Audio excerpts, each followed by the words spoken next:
gostaria então de irmos para o momento da palavra. Vamos juntos para o momento da palavra?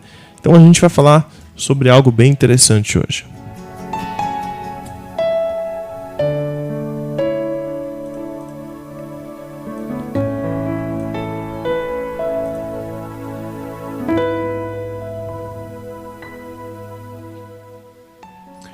Hoje a gente vai falar sobre guerra.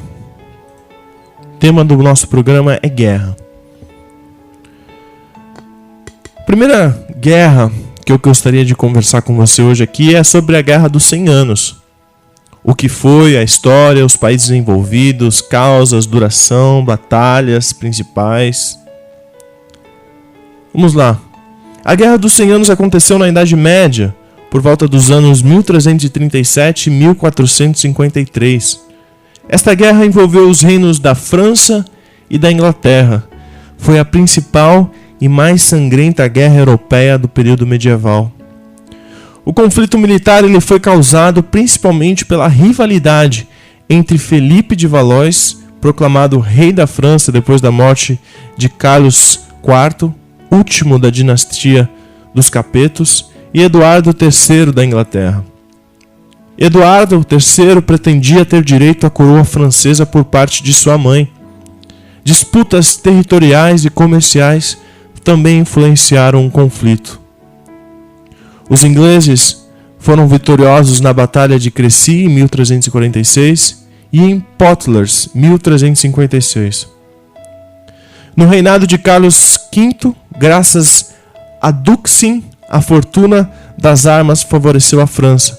Porém, o reinado de Carlos VI, a Batalha de Azincourt, em 1415, deu uma nova vitória aos ingleses.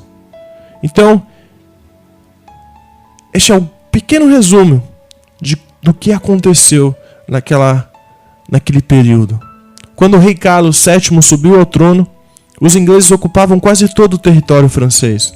Surgiu neste momento a heroína Joana d'Arc, essa muito famosa, que comandou o exército francês para várias vitórias, sendo a principal o cerco de Orleans.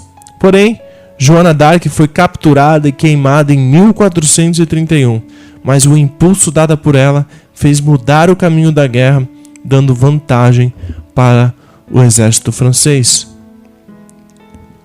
Em 1450, os ingleses foram derrotados em Formigny e 3 anos depois em Castillon. Eles são expulsos da França, exceto em Calais, que só ocorre em 1558. Então este é um pequeno resumo, breve resumo do que foi a Guerra dos 100 Anos. A Primeira Guerra Mundial agora.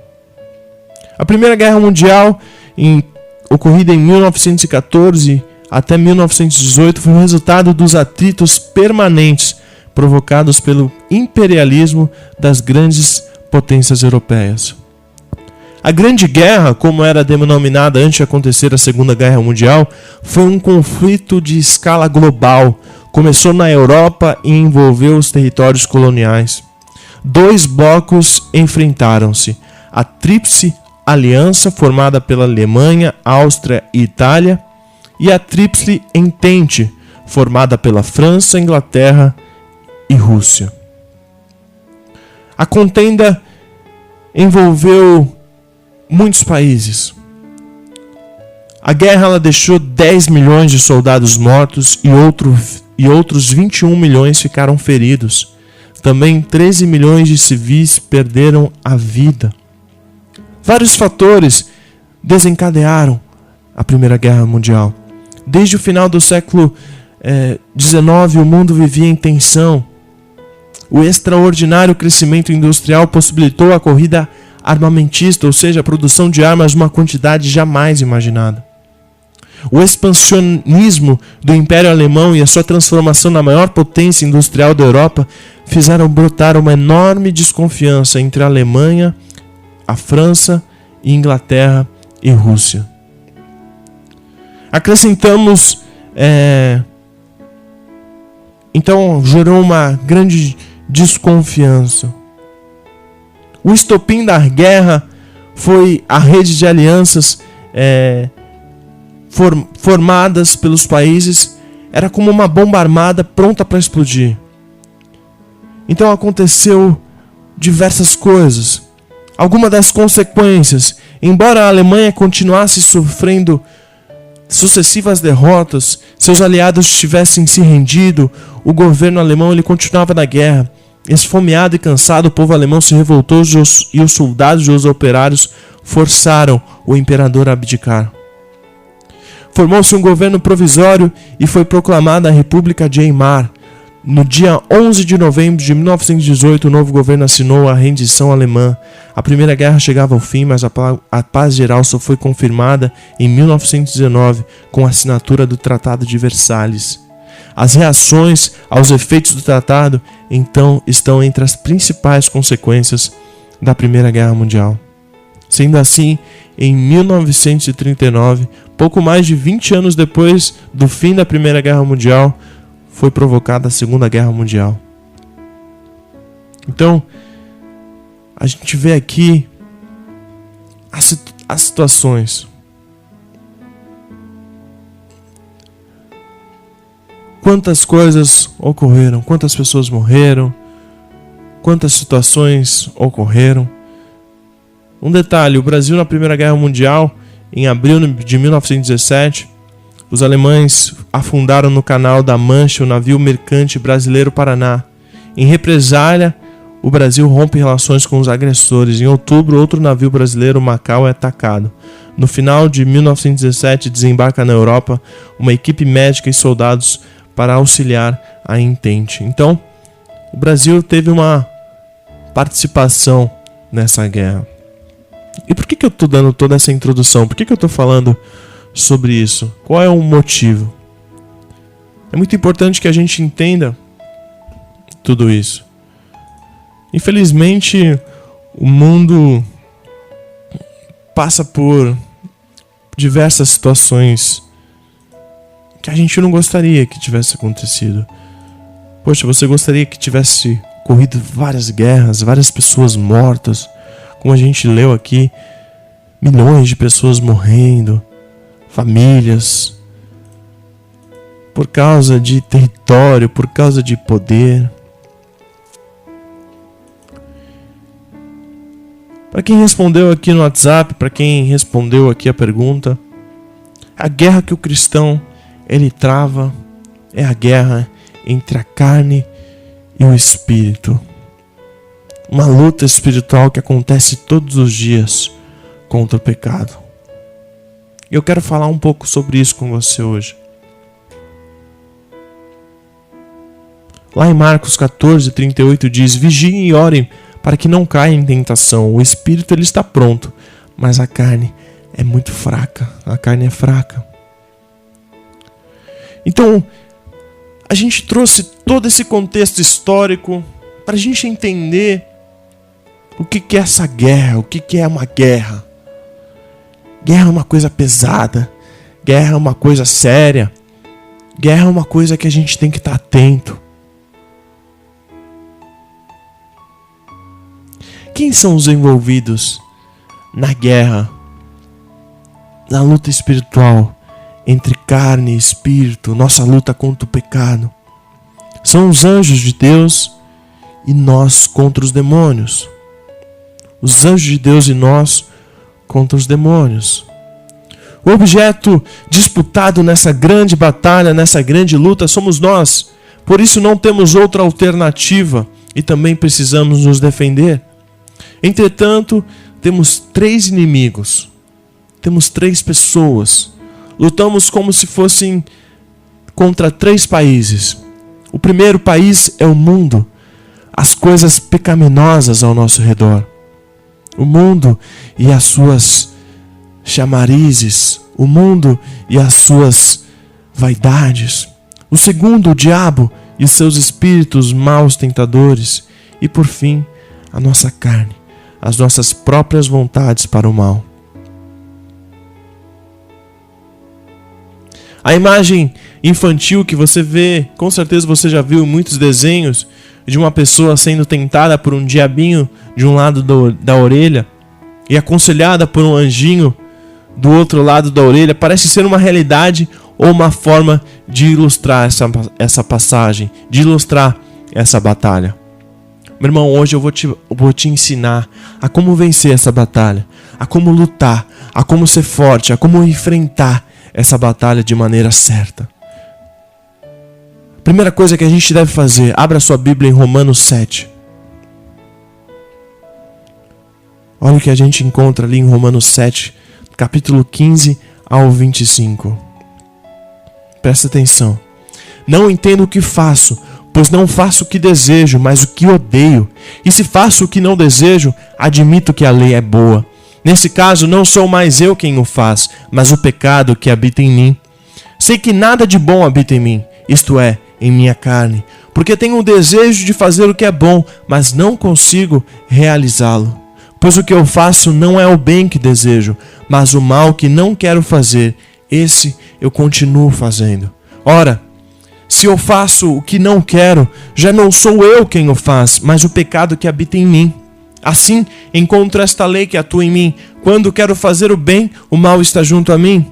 Pois no íntimo do meu ser tenho prazer na lei de Deus, mas vejo outra lei atuando nos membros do meu corpo, guerreando contra a lei da minha mente, tornando-me prisioneiro da lei do pecado que atua em meus membros. Miserável homem que sou, quem me libertará do corpo sujeito a esta morte? Graças a Deus por Jesus Cristo nosso Senhor, de modo que com a mente eu próprio sou escravo da lei de Deus, mas com a carne da lei do pecado.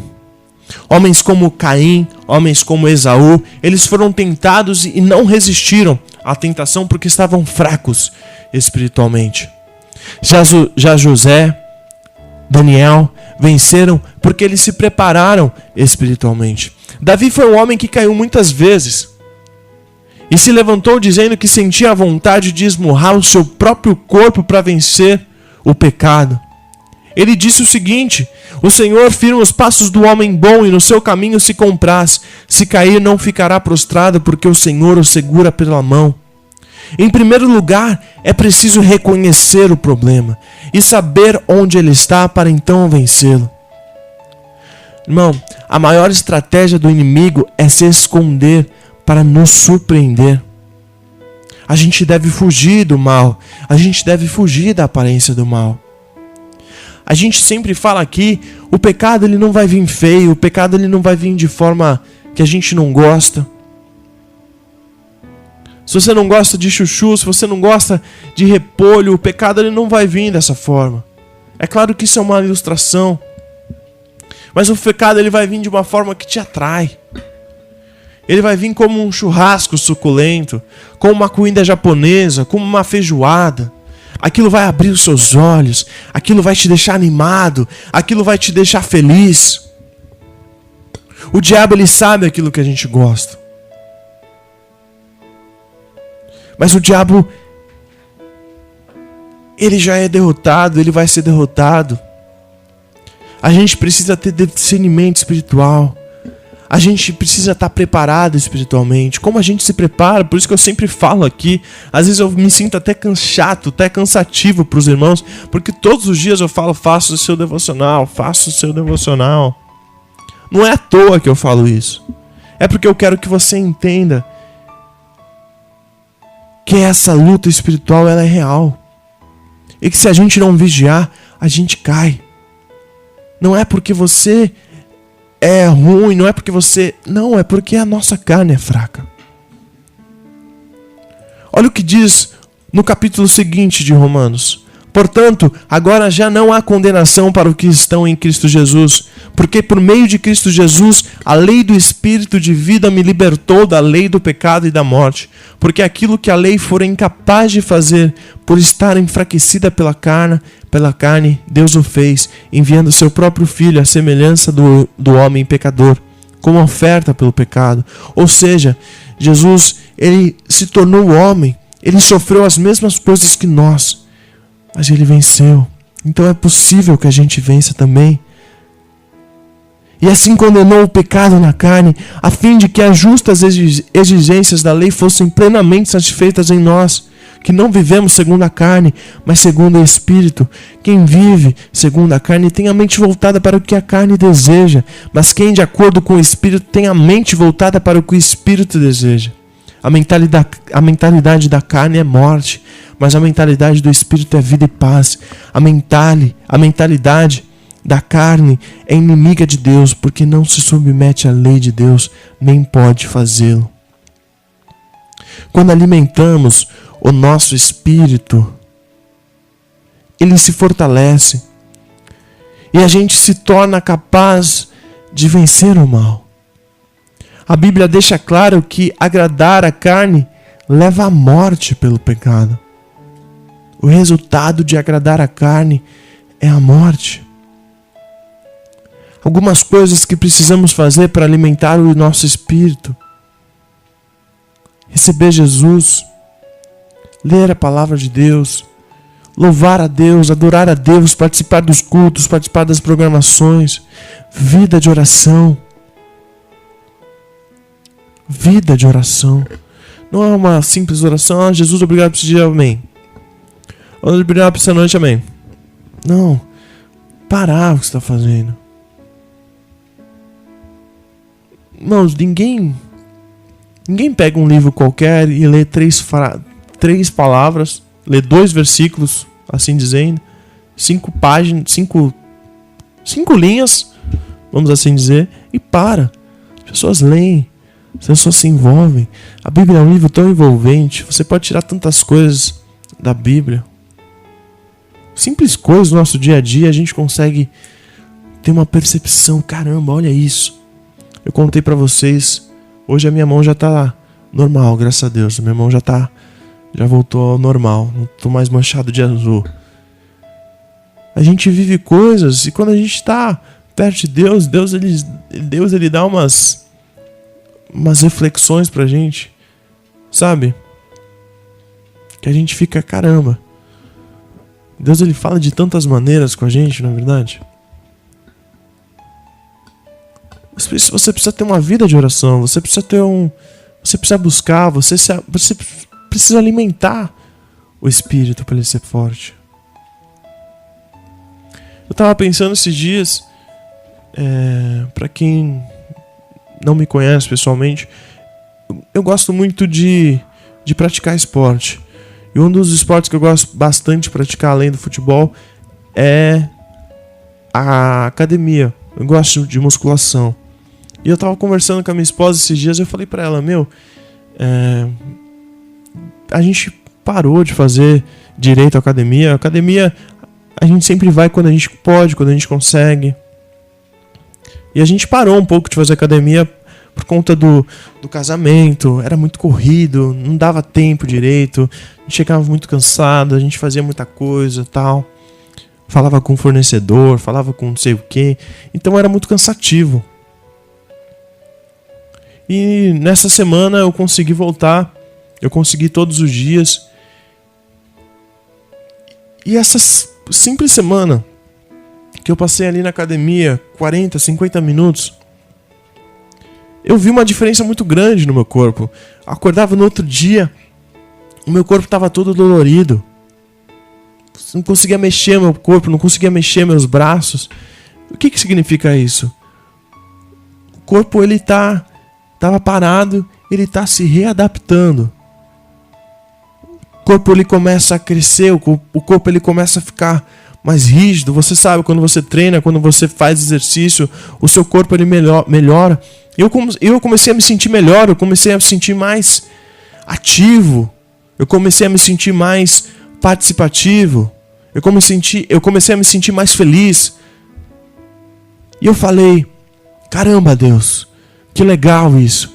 Na hora eu senti o Espírito Santo falando comigo: filho, essa mesma felicidade que você está tendo agora é a felicidade que você tem quando você estuda, quando você se alimenta da minha palavra. Porque você se torna forte, porque você se enche com o meu Espírito. Você começa a sentir no seu corpo, você começa a ter os escapes. É isso que eu faço com você também. Alimente o seu corpo, o seu espírito, para você se tornar mais forte, para você crescer espiritualmente. Porque assim a gente é capaz de vencer o mal.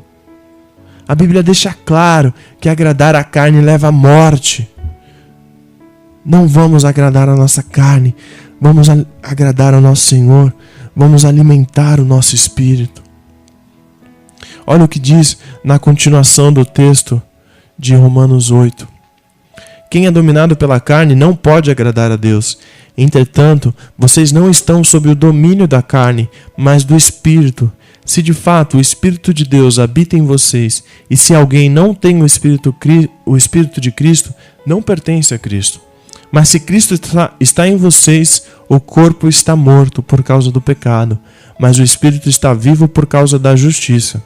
E se o Espírito daquele que ressuscitou Jesus dentre os mortos habita em vocês, aquele que ressuscitou a Cristo dentre os mortos também dará vida a seus corpos mortais, por meio do seu Espírito que habita em vocês. Portanto, irmãos, estamos em dívida, não para com a carne, para vivermos sujeito a ela. Pois se vocês viverem de acordo com a carne, morrerão, mas se pelo Espírito fizerem morrer os atos do corpo, viverão. Porque todos os que são guiados pelo Espírito de Deus são filhos de Deus. Além da gente alimentar o Espírito, a gente precisa fazer morrer a carne. A gente precisa fazer morrer os vestígios da carne, para que essa não queira nos dominar. Pense em algo difícil para você. Pense em alguma situação difícil para a sua vida, que você é tentado. Pensou? Se afaste disso. Se afaste disso. Imagina uma criança. Você fala pro seu filho, filho, você vai ficar sem videogame uma semana. E o pai deixa o videogame ali aquela uma semana inteira. Ligado, bonitinho, do jeito que ele estava. O filho ele vai se sentir tentado. Ele sabe que ele não pode. Mas ele vai se sentir tentado. Ele vai fazer o quê? Vai olhar, meu pai não está aqui, meu pai não está vendo, eu vou jogar. Sabe o que você precisa fazer? Você precisa tirar o seu videogame, a sua tentação de perto de você, de perto da sua vida. Você precisa tirar, arrancar. Como você faz isso? Como eu não sei. Como eu não sei, mas você precisa dar um jeito.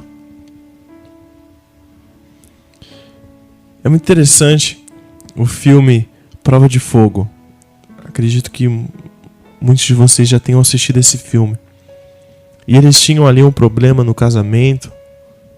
E um dos problemas do marido era a pornografia.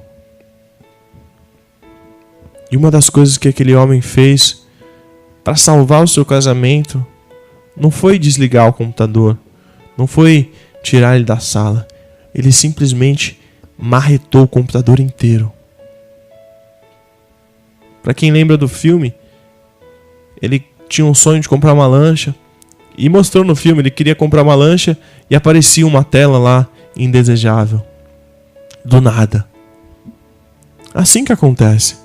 A gente está fazendo outra coisa, a gente não está pensando, o mal ele vem na nossa cara, a tentação ela vem na nossa cara. Qual é a solução?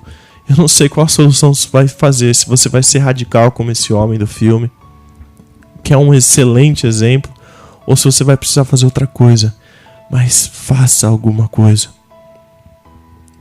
Morrer para o mundo e viver para Deus. Foi isso que Jesus disse quando ele disse negar a si mesmo. Negar a si mesmo é dizer não para as suas próprias vontades. É legal ter isso, é legal, mas isso está me edificando, está fazendo bem para mim. Algumas coisas que nos ajudam a negar a vontade da carne, além da gente fugir delas. Jejum, oração, disciplina, dedicação. Se caiu, confesse seus pecados, peça perdão a Deus. Peça ajuda também. Peça ajuda a irmãos mais experientes que você. Peça, olha, caminha comigo, tá difícil, olha por mim. Pega ele pela mão e diz: vamos juntos, vamos caminhar juntos. Diz não para o mundo, diz não para as companhias. Cuidado com boas companhias. A gente tem vivido perto de nós uma pessoa amável, uma pessoa excelente, uma pessoa maravilhosa, firme, fiel, constante, mas conheceu pessoas erradas. Às vezes a gente nem percebe. Tome cuidado, vigie, esteja atento para as armadilhas, as fantasias do inimigo. Esteja atento, esteja vigilante, meu irmão. Você pode vencer o pecado, você pode vencer essa guerra. Olha o que diz lá em Hebreus 4,15. Porque não temos um sumo sacerdote que não possa compadecer-se das nossas fraquezas, porém um que, como nós, em tudo foi tentado, mas sem pecado. É possível a gente vencer, irmão. Jesus, ele passou pelos mesmos tipos de tentação. Jesus, ele foi tentado, mas ele venceu. Essa promessa a gente tem, que Jesus venceu tudo para nos ajudar a vencer também. Lute contra o pecado. Lute contra essa guerra. Saia vitorioso dessa guerra. Alimente mais o seu espírito e mortifique as vontades da carne a cada dia. Amém?